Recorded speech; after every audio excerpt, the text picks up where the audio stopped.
teachers speak out. Very frustrated, emotionally exhausted by the whole thing. A protest just before they're ordered back to work. Cracking down on violent and repeat offenders. This would have changed my daughter's case years before this. It didn't have to come to this. Victims' families in Calgary react to sweeping reforms to make bail laws stricter and sentencing tougher. And searching for the driver who struck a senior. She can't move. As of today, it's very bad. She's on medication. As her family and police urge safer practices on the road. CTV Calgary, local breaking news with Alicia Fieldberg. Hello and thank you for joining us. It's official, nearly 3 weeks into the strike, back to work legislation is on the table for teachers. But today, thousands of them held a rally outside the legislature.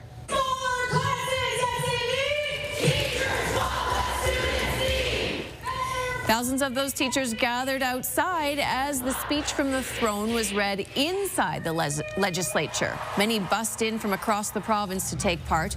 We spoke with some of those ralliers returning to Calgary tonight. They saw us. I don't know if they really understand how important this is and the message behind it. I sure hope they do, because we need change in our classroom. We need help. We need more resources. We need more teaching assistants. We need to reduce the class sizes. Parents don't want the strike. Teachers definitely don't want the strike. However, we feel like we have no choice. We have to stick up for our students. We have to stick up for our children. More than 50,000 teachers have been out of class since October 6th, when they launched the largest strike in Alberta history. The Back to School Act is expected to be passed very quickly. Both the province and teachers union agree they want the strike to end and for classrooms to be full once again.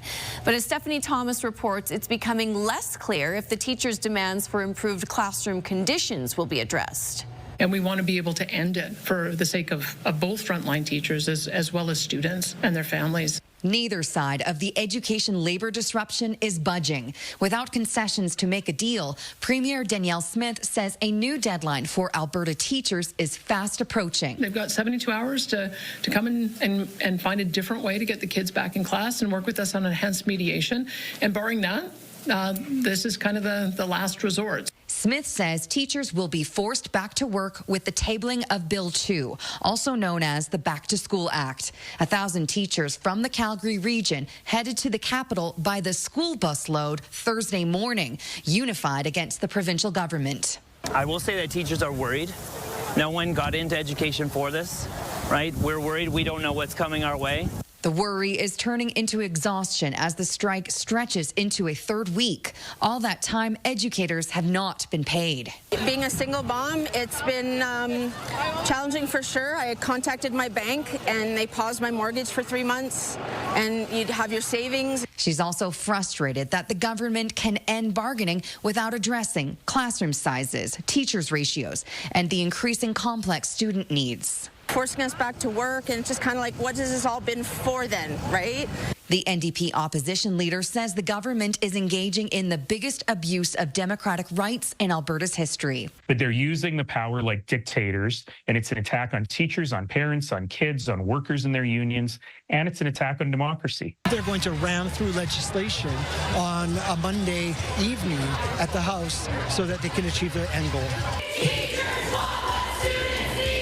Support for these thousands of ralliers hasn't waned amid rumblings of further labor unrest. Stephanie Thomas, CTV News, Calgary.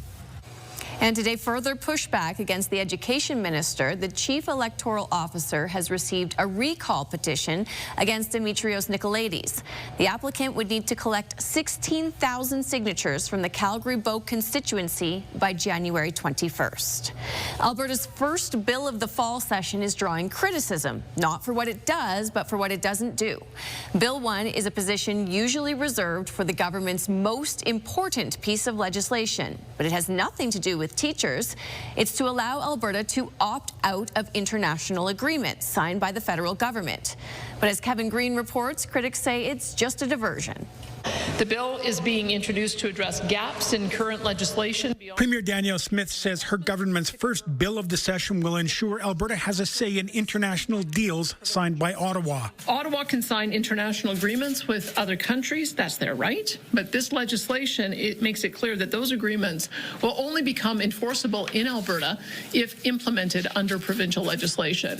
When asked for a single example of an agreement that ever bound Alberta against its will, Smith couldn't name one. I might have to do a bit more of a granular look before I would be prepared to say that. She pointed instead to her frustration at recent climate talks, saying federal negotiators had ignored Alberta's input. This government is nothing if not performative. The opposition says by making this its signature legislation, the government appears tone deaf. And the challenge here is they're passing a bill that nobody wants, that nobody really cares about, and they're trying to distract from their terrible record this week, especially on education. You have to understand that this is all planned out.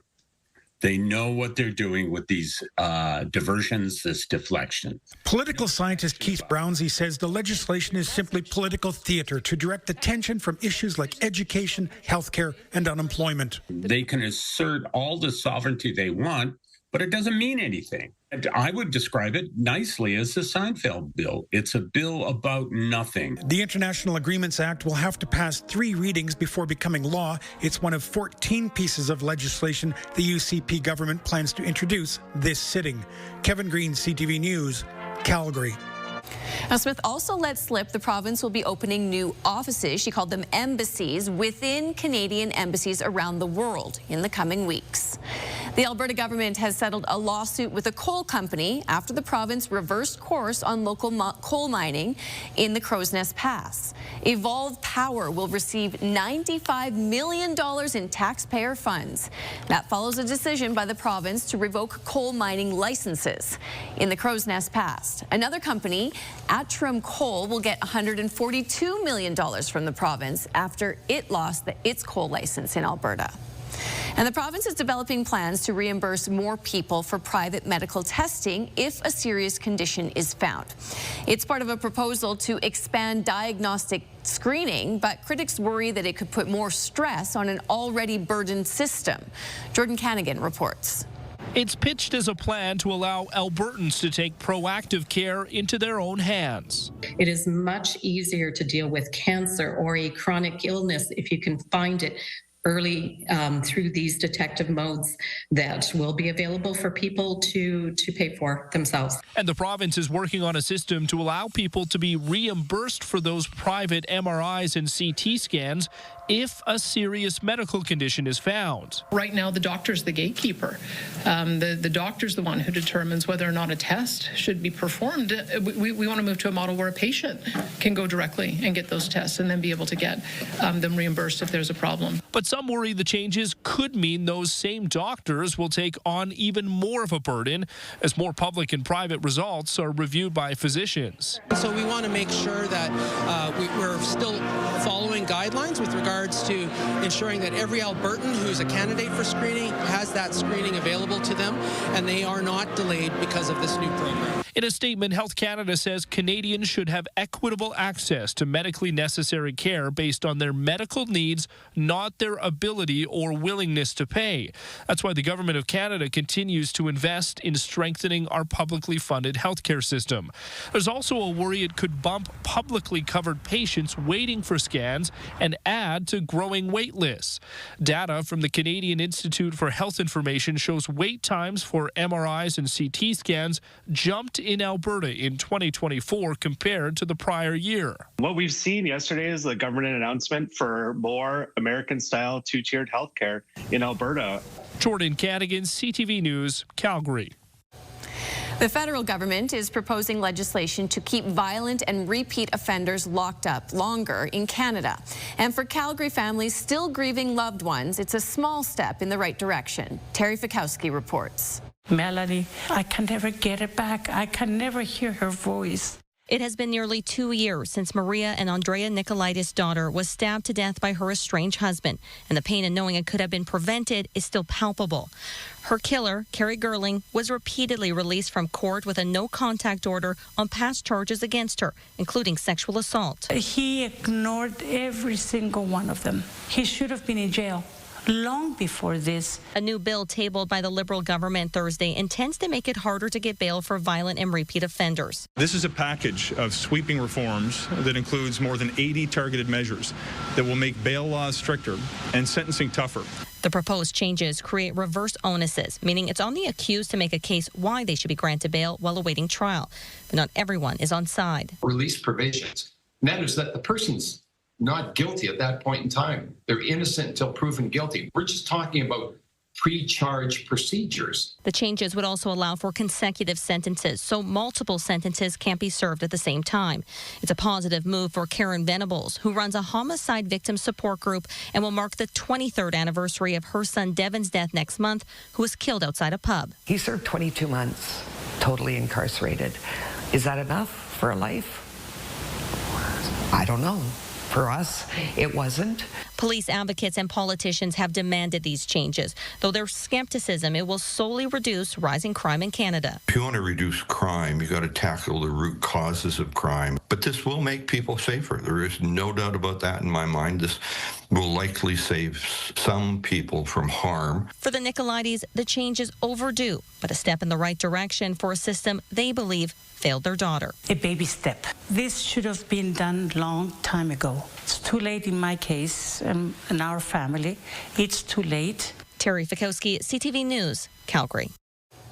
The Calgary Police Service says it supports the changes, adding it continues to see people with extensive histories of violence and disregard for court orders being released back into communities.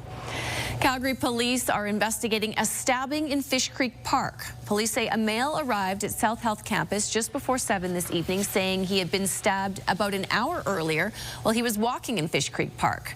The victim was taken to another hospital and is undergoing surgery. CPS are trying to locate a scene. No suspect has been identified. A manhole explosion at a downtown excavation site sent 4 people to hospital this morning. The explosion happened just before 8 a.m. on McLeod Trail next to the BMO Centre. MMAX was working underground at the time. Calgary fire crews were able to stop the flames quickly. What we got from the crews initially reporting, they did have like a visible like flames coming out of the hole just for like a quick second as they got themselves out. So it was more of like a quick flash of fire. 5 people were injured, 4 taken to hospital, but were not seriously hurt. Both MMAX and fire investigators are looking into the cause.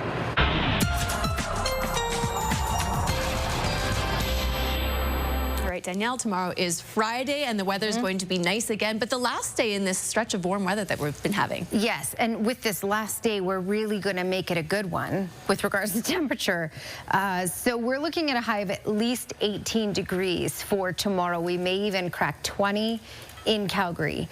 This does come, though, with those stronger winds out of the west and southwest. So 30-kilometer-per-hour gusts likely in the morning and then up to 50 in the afternoon hours. We're going to get more of that Chinook arch build in over the city as well, so it won't be as bright tomorrow, but certainly warmer. Your full forecast and the cool down talk coming up. Thanks, Danielle. Police are searching for the driver of a black Jeep Liberty that hit a senior on Sunday. The woman is still in hospital, and her family hopes the driver comes forward and that everyone pays more attention on the road.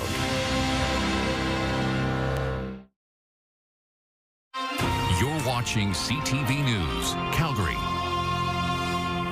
Police are asking for help from the public after a hit and run in Mahogany injured a pedestrian over the weekend. It's just one of several crashes this month where people trying to cross Calgary's streets ended up in the hospital. This 71-year-old has dark bruises and multiple fractures after a vehicle hit her while she was walking in a crosswalk. The driver took off, and police hope tips from the public can help track him down. She can't move. As of today, it's very bad. She's on medication. So broken arm, broken leg, concussion, so many different issues. Thanks God, she's in stable condition, but For elder woman and 71 years old, it's kind of hard. It happened around 6 p.m. October 19th at Mahogany Street and 52nd Street Southeast. Police say the woman was walking east in a marked crosswalk at an intersection with traffic lights. A man driving a black Jeep Patriot turned right from Mahogany Street onto 52nd Street, hitting the senior with the vehicle, then driving off. I don't understand what's wrong with that kind of person. Why he does that? In this case, the injuries were not life-threatening, but just days earlier, 3 pedestrians were killed in Calgary collisions. And in Airdrie, a young girl was hit in a crosswalk, then scolded by the driver who took off. He was later caught by police. Officers say there have been more than 300 pedestrian crashes and 11 pedestrian deaths on Calgary streets this year, and urge people to slow down. I've never seen a time, as long as I've been in this career, where things are as bad as they are. You know what? I'm sure the boss will understand if you're a couple minutes late, as opposed to them coming to get, having to tell your boss, well, guess what? I got arrested for hit and run, criminal hit and run. Now you have bigger problems. People in rush for no reason. Just be careful. You're a driver. You have more responsibility than others. Investigators ask anyone who may have seen the crash, the driver, or got dash cam footage of the Mahogany hit and run to contact them. And police say the death of a man in June is now considered a homicide.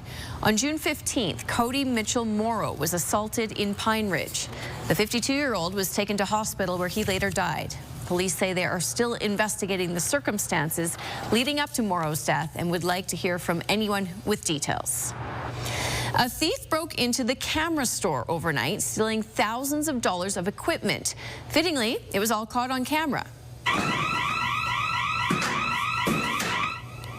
It happened just before 3 a.m. on 11th Avenue Southwest.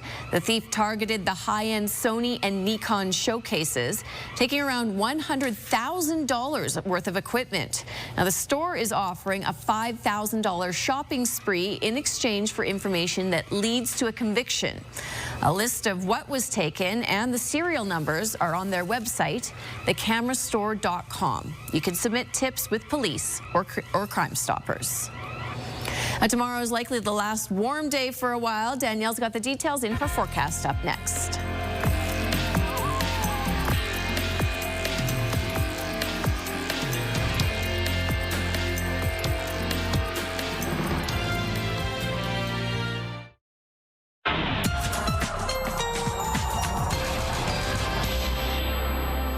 All right, how's that for a stunning day in late October? It's going to be nice tomorrow, but we're going to have more cloud cover. It will be a windy one once again, but we'll have warmer temperatures, believe it or not. We'll talk more about that in just a second. 16 is what we got to in Calgary today. Edmonton in the teens, Prince George, Vancouver, Victoria. It was cooler in Manitoba and northwestern Ontario, even in Ottawa. But check out the temperatures way out east along the coast. Halifax got to 17. St. John's, Newfoundland got to 18 today. That's closer to where we will get for tomorrow, if not above that. It was a windy day, especially south of the city. So Pincher Creek had a gust closer to 80 kilometers per hour. Lethbridge closer to 70 when we're looking at maximum wind gusts today. And in the 40s, or at least close to it, Medicine Hat, Brooks, Calgary. You can expect these same wind gusts for tomorrow. So another windy one. And we have cloud cover that's pushed in right now. We'll have a Chinook arch that will build its way in along the QE2 down through Calgary and Lethbridge. So less sunshine for tomorrow. Somewhat strong winds tomorrow once again, and so we are looking at that Chinook arch building in. Chinook-like conditions is basically what you can expect. Here you go. There's that Chinook arch building in QE2 down through Calgary and Lethbridge throughout the day. We're not looking at much moisture in the forecast, and that's because the mountains will do a very strong job at keeping all of that active weather on the BC side, except for Saturday night. So this is look at 10 o'clock at night.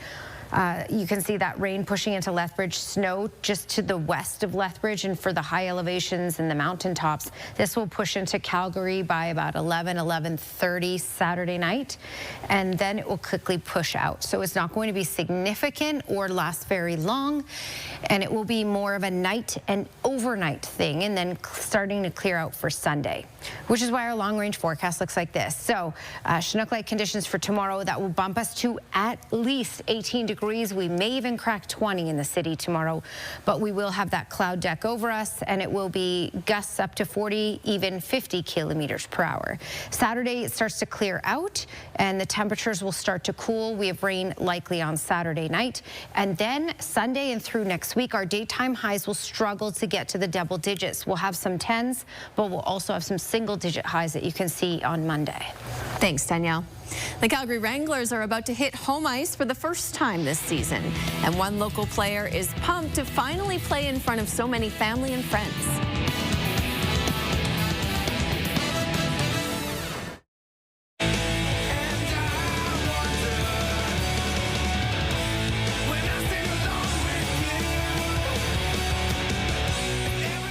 The Foo Fighters announced an Edmonton date for September 17th, 2026, but there is no Calgary show on the schedule. It is part of the Take Cover tour promoting their new album. Queens of the Stone Age will open the concert at Commonwealth Stadium. The Calgary Wranglers play their home opener tomorrow night at the Scotiabank Saddledome. Glenn Campbell reports. Now they get off, and clearing the zone is Calgary. Basha quickly in now. Andrew Basha scored his first goal in the AHL last Sunday in Tucson. It was a beauty, and one that any young player would dream about. You know, definitely a great start. First pro goal, I guess, and, you know, it just kind of, I saw lane and, you know, just let my skill take over. Well, I think maybe, you know, you being naive, you think that you're going to do something like that, but I don't know if it's luck or what, but yeah, it was great to get the first one. So Calgary selects Andrew Basha from Medicine Hat. Basha was selected by the Flames in the second round, 41st overall in the 2024 NHL draft. Teammates say that goal wasn't luck. The 19-year-old has a very high skill level. It's a great one. It's a highlight reel for sure. And, you know, I was on the ice with him, and I saw him get the puck, and I just kind of stood behind him and watched it, so I had a good view of it. Head coach Brett Sutter says Basha has a good attitude, and his transition from junior to pro hockey has been good so far. I think he's getting better every day, which is the important thing. You know, maybe some early growing pains, but I think he's made a point from learning and being a student every day. And you know, I really love his compete and his pace, his work ethic. He's been really good for us. So just look to keep taking another step. It was a tough finish to Basha's WHL career in Medicine Hat. He basically missed a year and a half with an ankle injury. This year he's back to full health and says it feels great to put the injury behind him and concentrate on hockey. It was a grind. It was a long kind of year and a half there with that, and just super grateful that that's, you know, over with for now, and feeling great. And you know, yeah, it's great to just kind of have clear mind and be able to go every day and just kind of focus on getting better. Glenn Campbell, CTV Sports, Calgary. And puck drop tomorrow is just after 7 o'clock at the Saddledome. Thanks for staying up late with us.